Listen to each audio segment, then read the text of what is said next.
So what's up guys, Sam here, and this just might be the best bang for your buck DSLR lens I've ever come across. It's the 24mm t1.5 Cine prime lens made by Samyang, or otherwise known as Rokinon, Bauer or Optika, and as promised, here's my review.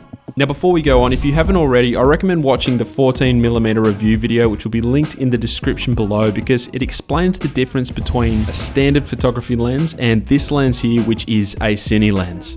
But just to really quickly sum up, the three main differences of a Cine lens is the declicked aperture for super smooth lighting adjustments, the large teeth on the focus and aperture rings, meaning they are designed for being used with follow focus systems, and finally, instead of f-stops, the aperture is measured in t-stops. But enough about that, and let's chat about design. Firstly, this is a decent size lens, especially given that it is a prime, so it may take some time to adjust to, especially if you're used to using really compact lenses. But trust me, after no time at all, using this lens just makes the whole filming experience feel way more premium and professional. The lens itself is made out of a combination of metal and plastic, but despite the plastic, it feels extremely robust. The focus and aperture rings are incredibly smooth, which is essential for filmmaking, so a big thumbs up there. Now, unlike the 14mm Samyang, the 24mm has a removable lens hood and therefore accepts 77mm filters with no drummers at all. But just as the 14mm is, this Samyang 24mm is also a completely manual lens. And what that means is that there is no autofocus and the camera does not communicate with the lens at all, meaning the aperture is also controlled by you on the lens itself. Now, as I said in the 14mm review, for videographers, all manual is without a doubt 100% better anyway, but if you're also hoping to use this lens as a photography lens as well, then make sure you're aware that it's all manual. As well as that, this lens does not have image stabilization, which means shooting without a stabilizer or without applying an effect in post-production is not going to produce the best results. Also, focusing with the 24mm using your camera's tiny eyepiece is near impossible, but using the live view mode on your DSLR instead makes the process a lot easier. Now, as mentioned before, this is a t1.5 lens, or essentially the equivalent of an f1.4 lens, so obviously this is a really fast lens.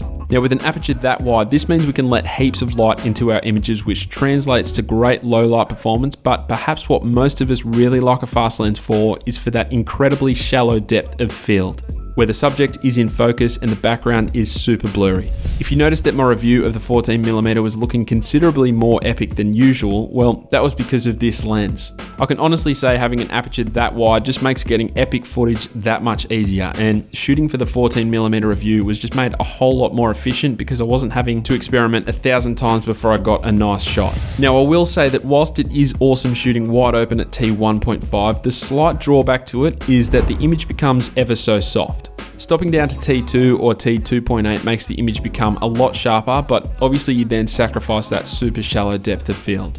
So whilst the soft image at T1.5 doesn't render the footage unusable by any means, it does present a bit of an issue when recording anything that provides light, such as TVs or smartphone screens, which is a little bit annoying for me given I shoot my phone a fair bit. But again, stopping down a couple of T-stops fixes the issue. So on that note, let's jump into image quality, and just a reminder, this is on a crop censored camera, so if you're looking to buy this for a full frame, just know that results will be a little bit different. Image quality will be a little bit better, but vignetting or barrel distortion might just come into play a tiny bit. But anyway, here's some footage shot wide open at t1.5 or f1.4 on my Canon T3i. And if we zoom in, you can notice that, as I said before, the image is fairly soft. Definitely not horrible, but absolutely noticeable. Heading out to the edges, and these are actually pretty similar. Some slight chromatic aberration, but definitely not too dramatic, and by all means, this is still great image quality. Let's skip T2 and stop down to T3.1, or in other words, f2.8, and as you can probably tell, image quality has just taken a massive leap up and is now super sharp with no signs of softness at all. For f2.8, this is incredibly sharp, even for lenses of a much higher price category. Now, the minimum focus distance is 25 centimeters, which is great on an APS-C camera given the focal length, so it means you can get right in nice and close to your subject for some unique shots. Okay, from here I'm going to stop talking for a bit and let you enjoy some test footage with this lens. So cue the music.